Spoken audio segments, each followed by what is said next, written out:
श्री परमात्मने नमः। यथार्थ गीता, श्रीमद्भगवत गीता, अथ द्वादशोऽध्यायः। एकादश अध्याय के अंत में श्री कृष्ण ने बारंबार बल दिया था कि अर्जुन, मेरा ये स्वरूप जिसे तूने देखा, तेरे सिवाय न पहले कभी देखा गया है और न भविष्य में कोई देख सकेगा।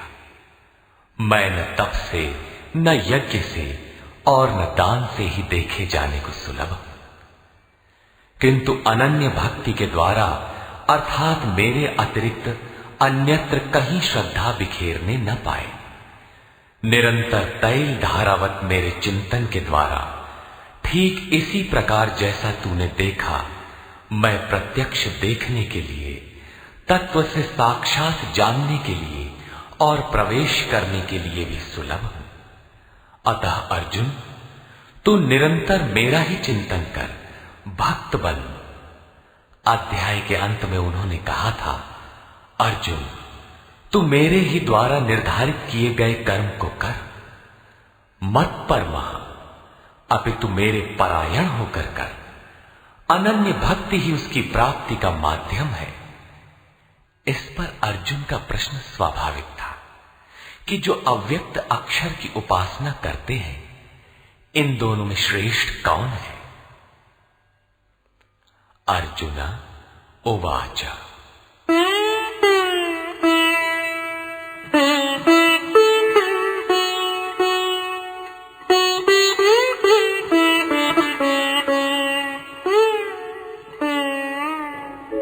एवं सततयुक्ताये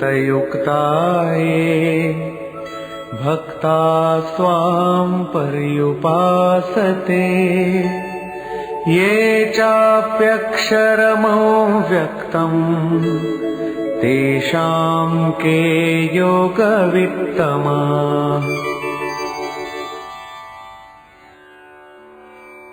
एवं अर्थात इस प्रकार जो अभी अभी आपने विधि बताई है, ठीक इसी विधि के अनुसार अनन्य भक्ति से आपकी शरण लेकर, आपसे निरंतर संयुक्त होकर आपको भली प्रकार उपासते हैं, और दूसरे जो आपकी शरण न लेकर स्वतंत्र रूप से अपने भरोसे उसी अक्षय और अव्यक्त स्वरूप की उपासना करते हैं जिसमें आप भी स्थित हैं, इन दोनों प्रकार के भक्तों में अधिक उत्तम योगवेत्ता कौन है?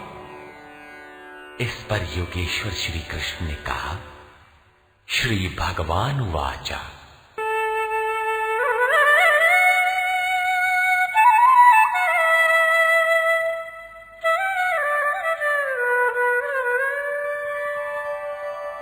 मय्यावेश्य मनो ये मां नित्ययुक्ता उपासते, श्रद्धया परयोपेता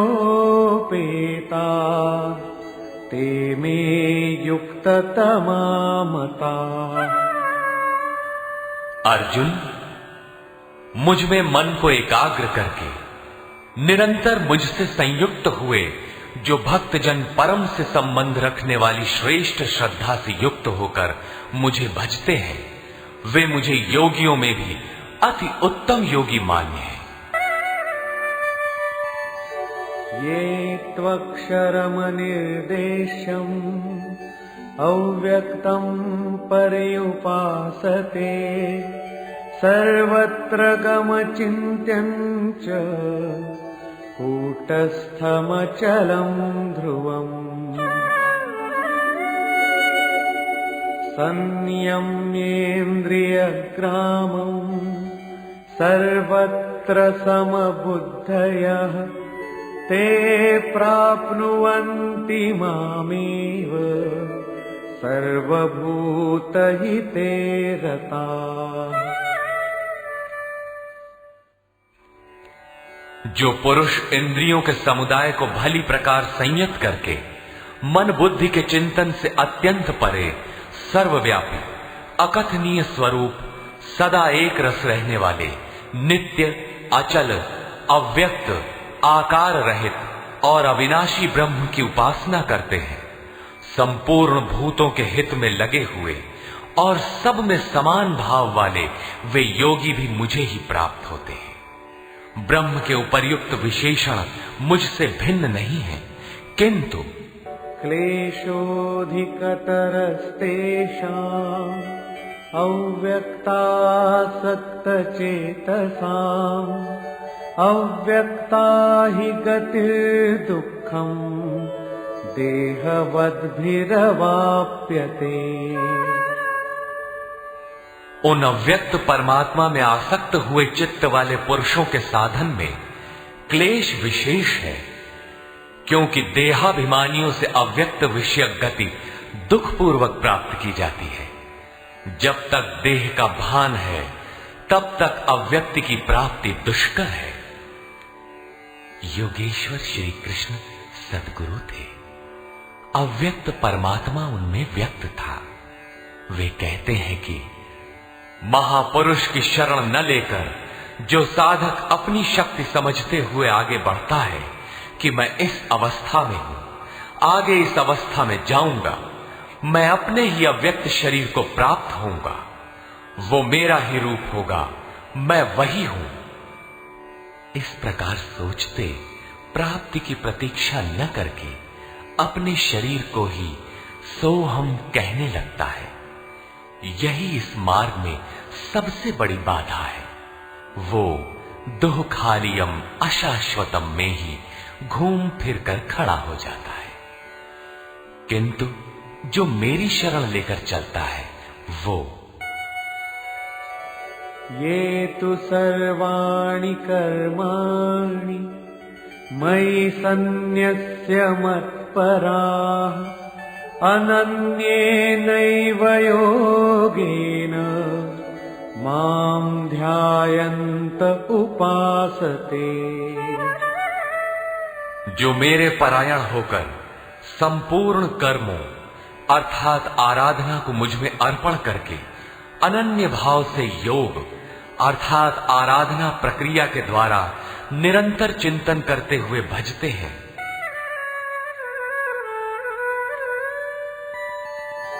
तेषामहं समुद्धर्ता मृत्यु संसार सागरात् भवामि न चिरात् पार्थ मय्यावेशितचेतसाम्।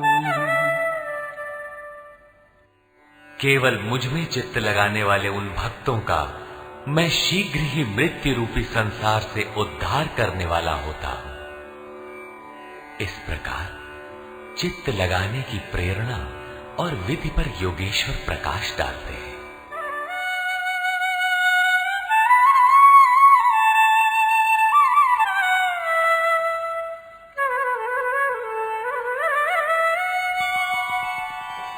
मय्येव मन आधत्स्व मयि बुद्धिं निवेशय निवसिष्यसि मय्येव अत ऊर्ध्वं न संशयः।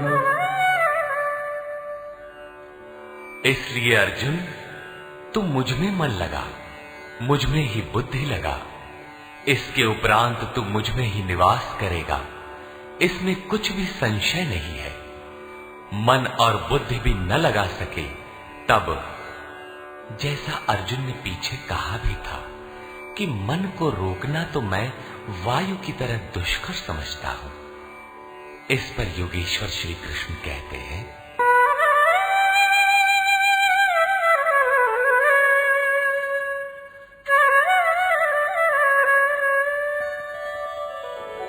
अथ चित्तं समाधातुं न शक्नोषि मयि स्थिरम् अभ्यासयोगेन ततो मामिच्छाप्तुं धनंजय। यदि तू मन को मुझ में अचल स्थापित करने में समर्थ नहीं है तो हे अर्जुन, योग के अभ्यास द्वारा मुझे प्राप्त होने की इच्छा कर, अर्थात जहां भी चित्त जाए वहां से घसीट कर उसे आराधना चिंतन क्रिया में लगाने का नाम अभ्यास है। यदि ये भी न कर पाए तो अभ्यासेऽप्यसमर्थोऽसि मत्कर्म परमो भव मदर्थमपि कर्माणि कुर्वन् सिद्धिमवाप्स्यसि। यदि तू अभ्यास में भी असमर्थ है तो केवल मेरे लिए कर्म कर, अर्थात आराधना करने में तत्पर हो जा।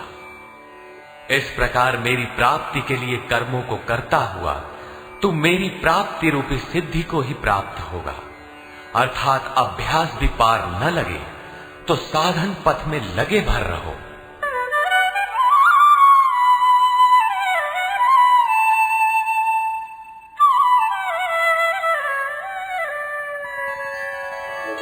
अथैतदप्यशक्तोऽसि कर्तुम् मद्योगमाश्रितः सर्वकर्मफलत्यागम् ततः कुरु यतात्मवान्। यदि इसे भी करने में असमर्थ हो तो संपूर्ण कर्म के फल का त्याग कर, अर्थात लाभ हानि की चिंता छोड़कर मद्योग के आश्रित होकर, अर्थात समर्पण के साथ आत्मवान महापुरुष की शरण में जाओ। उनसे प्रेरित होकर कर्म स्वतः होने लगेगा। समर्पण के साथ कर्म फल के त्याग का महत्व बताते हुए योगेश्वर श्री कृष्ण कहते हैं,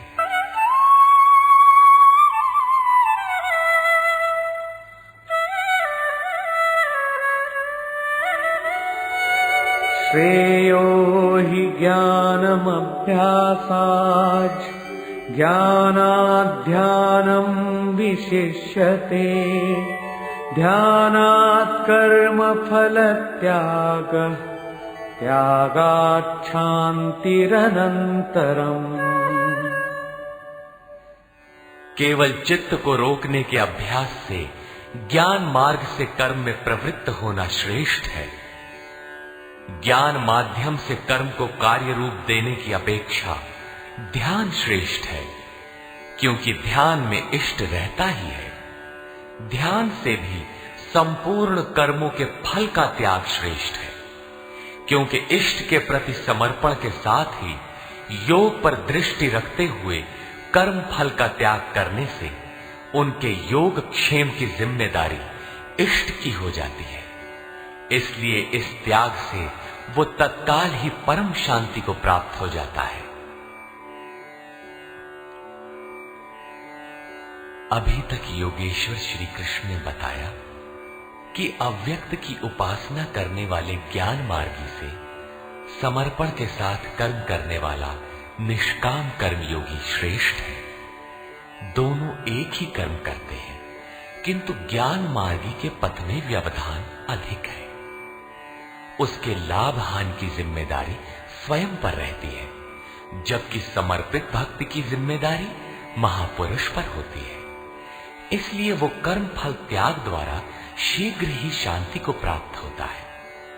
अब शांति प्राप्त पुरुष के लक्षण बताते हैं।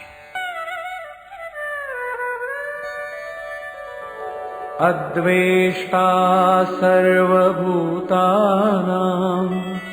मैत्रः करुण एव च निर्ममो निरहंकारः समदुःख सुख क्षमी।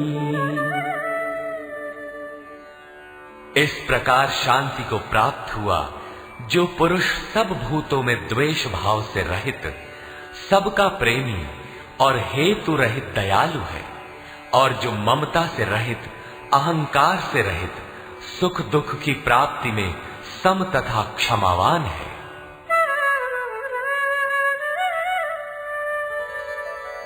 संतुष्टः सततं योगी यतात्मा दृढ़निश्चयः मय्यर्पितमनो बुद्धिः यो मद्भक्तः स मे प्रियः। जो निरंतर योग की पराकाष्ठा से संयुक्त है, लाभ तथा हानि में संतुष्ट है, मन तथा इंद्रियों सहित शरीर को वश में किए हुए है, दृढ़ निश्चय वाला है, वो मुझ में अर्पित मन बुद्धि वाला मेरा भक्त मुझे प्रिय है।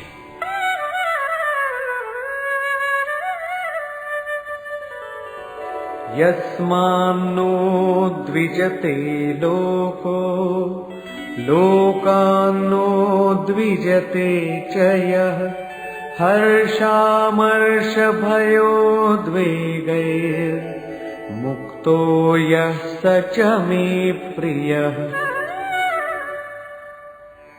जिससे कोई भी जीव उद्वेग को प्राप्त नहीं होता और जो स्वयं भी किसी जीव से उद्विग्न नहीं होता, हर्ष, संताप, भय और समस्त विक्षोभों से मुक्त है, वो भक्त मुझे प्रिय है। साधकों के लिए ये श्लोक अत्यंत उपयोगी है। उन्हें इस ढंग से रहना चाहिए कि उनके द्वारा किसी के मन को ठेस न लगे। इतना तो साधक कर सकता है, किंतु दूसरे लोग इस आचरण से नहीं चलेंगे। वे तो संसारी हैं ही, वे तो आग उगलेंगे, कुछ भी कहेंगे, किंतु पथिक को चाहिए कि अपने हृदय में उनके द्वारा अर्थात उनके आघातों से भी उथल पुथल न हो, चिंतन में सुरत लगी रहे, क्रम न टूटे। उदाहरण के लिए, आप स्वयं सड़क पर नियमानुकूल बाएं से चल रहे हैं, कोई मदिरा पीकर चला आ रहा है, उससे बचना भी आपकी जिम्मेदारी है। अनपेक्ष शुचिर्दक्ष उदासीनो गतव्यथः सर्वारंभ परित्यागी यो मद्भक्तः स मे प्रियः। जो पुरुष आकांक्षाओं से रहित सर्वथा पवित्र है, दक्ष अर्थात आराधना का विशेषज्ञ है, अर्थात ऐसा नहीं कि चोरी करता हो तो दक्ष है। श्री कृष्ण के अनुसार कर्म एक ही है, नियत कर्म, आराधना, चिंतन, उसमें जो दक्ष है। जो पक्ष विपक्ष से परे है, दुखों से मुक्त है, सभी आरंभों का त्यागी, वो मेरा भक्त मुझे प्रिय है। करने योग्य कोई क्रिया उसके द्वारा आरंभ होने के लिए शेष नहीं रहती।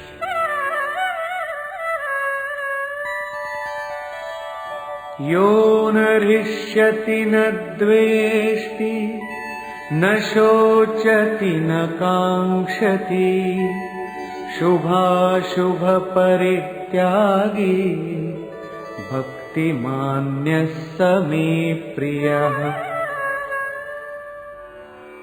जो न कभी हर्षित होता है, न द्वेष करता है, न शोक करता है, न कामना ही करता है, जो शुभ और अशुभ संपूर्ण कर्मों के फल का त्यागी है, जहां कोई शुभ विलग नहीं है, अशुभ शेष नहीं है, भक्ति की इस पराकाष्ठा से युक्त वो पुरुष मुझे प्रिय है। समः शत्रौ च मित्रे च तथा मानापमानयोः शीतोष्ण सुख दुःखेषु समः संग विवर्जितः।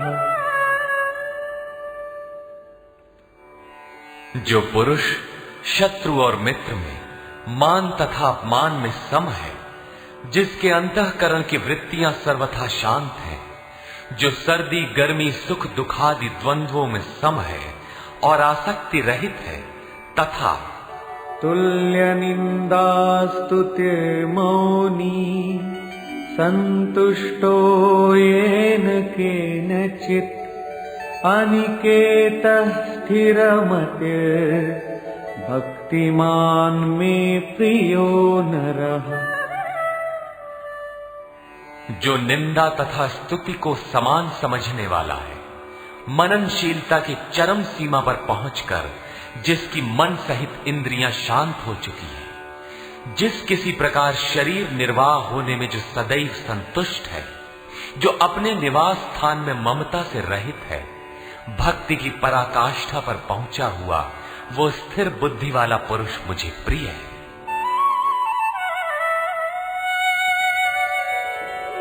ये तु धर्म्यामृतमिदं यथोक्तं पर्युपासते श्रद्धाना मत्परमा भक्तास्तेतीव मे प्रिया। जो मेरे परायण हुए हार्दिक श्रद्धा युक्त पुरुष इस उपर्युक्त धर्ममय अमृत का भली प्रकार सेवन करते हैं, वे भक्त मुझे अतिशय प्रिय हैं। निष्कर्ष, गत अध्याय के अंत में योगेश्वर श्री कृष्ण ने कहा था कि अर्जुन, तेरे सिवाय न कोई पाया है न पा सकेगा जैसा तूने देखा, किंतु अनन्य भक्ति अथवा अनुराग से जो भजता है वो इसी प्रकार मुझे देख सकता है, तत्व के साथ मुझे जान सकता है और मुझ में प्रवेश भी पा सकता है। अर्थात परमात्मा ऐसी सत्ता है जिसको पाया जाता है। अतः अर्जुन, भक्त बनो। अर्जुन, मुझ में मन को लगा, मन न लगे तो भी लगाने का अभ्यास कर। जहां भी चित्त जाए पुनः घसीट कर उसका निरोध कर। ये भी करने में असमर्थ है तो तू कर्म कर। कर्म एक ही है, यज्ञार्थ कर्म। तू कार्यम कर्म करता भर जा, दूसरा न कर, उतना ही कर, पार लगे चाहे न लगे। यदि ये भी करने में असमर्थ है तो तू स्थित प्रज्ञ, आत्मवान, तत्वज्ञ महापुरुष की शरण होकर संपूर्ण कर्म फलों का त्याग कर। ऐसा त्याग करने से तू परम शांति को प्राप्त हो जाएगा। तत्पश्चात परम शांति को प्राप्त हुए भक्त के लक्षण बताते हुए योगेश्वर श्री कृष्ण ने कहा, जो संपूर्ण भूतों में द्वेष भाव से रहित है, करुणा से युक्त और दयालु है, ममता और अहंकार से रहित है, वो भक्त मुझे प्रिय है। जो ध्यान योग में निरंतर तत्पर और आत्मवान, आत्मस्थित है, वो भक्त मुझे प्रिय है। जिससे न किसी को उद्वेग प्राप्त होता है और स्वयं भी जो किसी के उद्वेग को प्राप्त नहीं होता, ऐसा भक्त मुझे प्रिय है। जो शुद्ध है, दक्ष है, व्यथाओं से उपराम है, सर्वारंभों को त्याग कर जिसने पार पा लिया है, ऐसा भक्त मुझे प्रिय है। संपूर्ण कामनाओं का त्यागी और शुभाशुभों का पार पाने वाला भक्त मुझे प्रिय है। जो निंदा और स्तुति में समान और मौन है, मन सहित जिसकी इंद्रियां शांत और मौन है, जो किसी भी प्रकार शरीर निर्वाह में संतुष्ट और रहने के स्थान में ममता से रहित है, शरीर रक्षा में भी जिसकी आसक्ति नहीं है, ऐसा स्थित प्रज्ञ भक्तिवान पुरुष मुझे प्रिय है। इस अध्याय में भक्ति को श्रेष्ठ बताया गया, अतः इस अध्याय का नामकरण भक्ति योग युक्ति संगत है। ओम तत्सदिति। श्रीमद् भगवद गीता सूपनिषत्सु ब्रह्म विद्यायाम योग शास्त्रे श्री कृष्णा अर्जुन संवादे भक्ति योग नाम 12वां। इस प्रकार स्वामी अड़गड़ानंद कृत श्रीमद् भगवद गीता के भाष्य यथार्थ गीता का 12वां अध्याय पूर्ण होता है। हरि ओम।